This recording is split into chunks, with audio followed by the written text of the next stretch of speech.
A very good evening to you and welcome to the Business Day. I'm Dwayne Burbick. Gasoline prices are to fall this week to reflect changes in the price of the commodity in the U.S. Gulf. This will be the second week of a dip in the price of the fuel. It is down almost 3% in that period. But what prices will you be paying come tomorrow? We go to Dashan Hendricks at the Smart Board for more.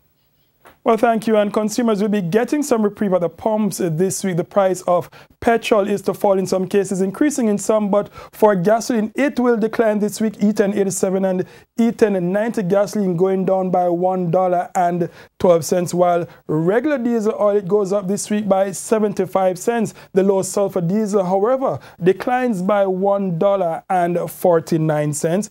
Kerosene, it goes down this week by $1.32, while propane cooking gas is up $1.79 and butane is up $1.31. It's now back to you.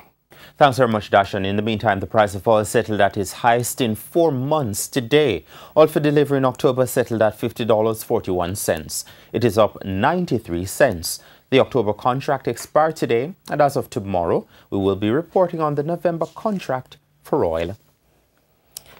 The U.S. dollar's price inched up a cent today, with it now costing $131.18. The Canadian dollar is being sold for $106.74.